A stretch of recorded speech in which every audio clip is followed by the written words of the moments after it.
तो बात है 2 दिसंबर 1984 की रात की। हिंदुस्तान के बिल्कुल बीच में एक शहर है भोपाल।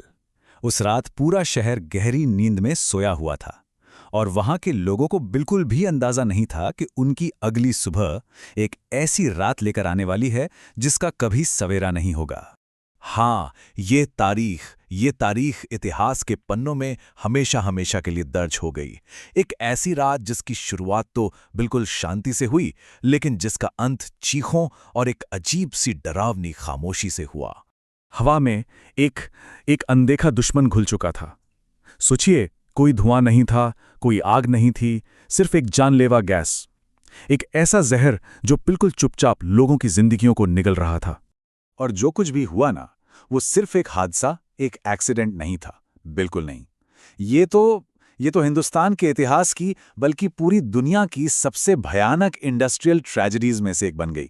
एक ऐसी त्रासदी जिसने उस शहर का चेहरा हमेशा के लिए बदल कर रख दिया।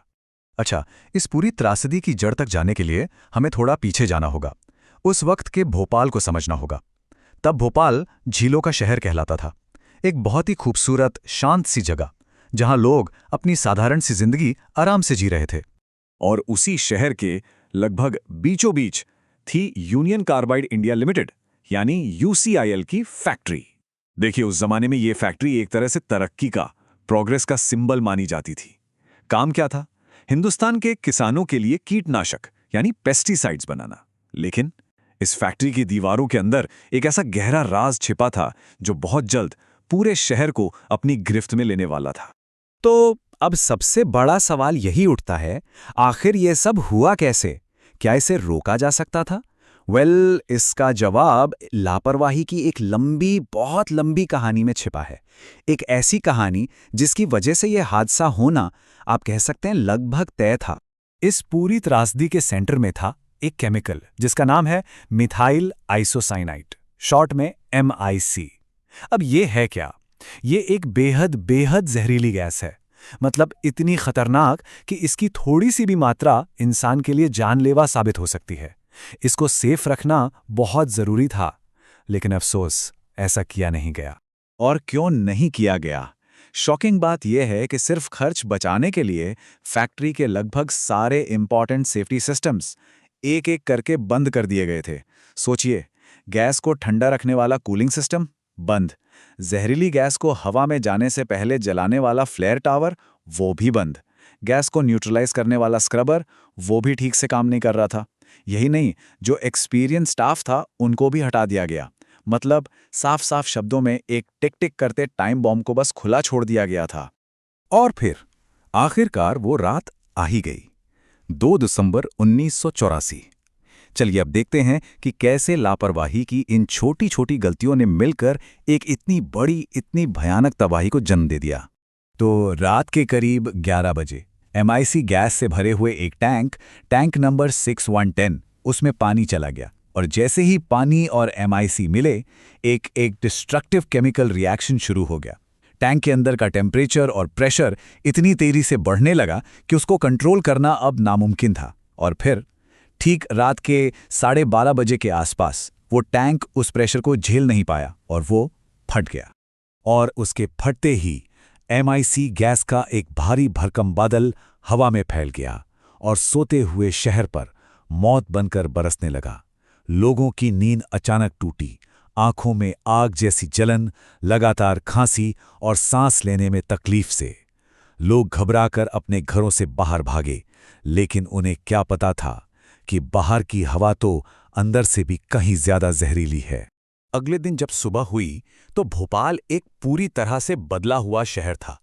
ये तबाही का एक ऐसा मंजर था जिसकी कीमत सिर्फ उस दिन नहीं, बल्कि आने वाली कई पीढ़ियों को चुकानी पड़ी और आज भी चुका रहे हैं। जो ऑफिशियल फिगर्स हैं, सरकारी आंकड़े हैं, उनके मुताबिक उस रात और अगले कुछ ही दिनों में लगभग 3000 लोगों की मौत हो गई। सड़कें, घर, हर जगह बस लाशें ही लाशें थीं। लेकिन मौत का ये सिलसिला यहीं पर नहीं रुका। असलियत तो ये है कि आने वाले सालों में इस जहर से पैदा हुई बीमारियों से मरने वालों की गिनती 15 से 20 हजार तक पहुंच गई। ये उस जहर का धीमा लेकिन बहुत ज्यादा दर्दनाक असर था। और जो लोग बच गए, उनकी जिंदगी भी आप कह सकते हैं एक सजा जैसी बन गई। लाखों लोग आज भी लंग्स की बीमारियों से, कैंसर से और ना जाने कितनी दूसरी सीरियस हेल्थ प्रॉब्लम से जूझ रहे हैं। और शायद सबसे दर्दनाक बात यह है कि इसका असर आने वाली पीढ़ियों में, बच्चों में बर्थ डिफेक्ट्स के रूप में आज भी दिखाई दे रहा है। इतनी हजारों मौतों और लाखों लोगों के इस तकलीफ के बाद एक सबसे बड़ा सवाल सामने आकर खड़ा होता है, इसका जिम्मेदार कौन था और क्या उन पीड़ितों को कभी इंसाफ मिला? कौन था इसके पीछे? क्या वो कंपनी थी, यूनियन कार्बाइड? क्या उसका मैनेजमेंट जिम्मेदार था, या फिर सरकारी सिस्टम की लापरवाही थी? अकाउंटेबिलिटी यानी जवाबदेही की ये तलाश आज भी जारी है। अब देखिए, जो लीगल बैटल थी वो सालों तक चली। यूनियन कार्बाइड ने कभी भी सीधी जिम्मेदारी लेने से इनकार कर दिया। कंपनी के सीईओ थे वॉरेन एंडरसन। उन पर आरोप तो लगे, लेकिन वो कभी भी हिंदुस्तान के कानून के सामने पेश ही नहीं हुए। और आखिर में 1990 में $470 मिलियन का एक सेटलमेंट, एक समझौता हुआ, जिसे आज भी बहुत से लोग हजारों जिंदगियों की एक बेहद कम कीमत मानते हैं। लेकिन ये त्रासदी हमें कुछ बहुत बहुत ज़रूरी सबक सिखाती है। सबसे इम्पॉर्टेंट सबक ये कि किसी भी कंपनी का मुनाफा, उसका प्रॉफिट इंसानी जान से बढ़कर कभी नहीं हो सकता। सेफ्टी के जो नियम हैं उनसे कोई समझौता नहीं किया जा सकता, और सरकारों की ये जिम्मेदारी है कि वो अपने लोगों को ऐसे खतरों से बचाएं। इंसाफ के लिए अकाउंटेबिलिटी तय करना सबसे ज़रूरी है।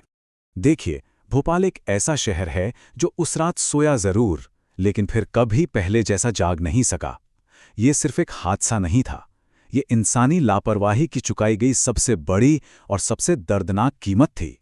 एक ऐसी कीमत जिसे हमें कभी नहीं भूलना चाहिए, ताकि ऐसा फिर कभी ना हो।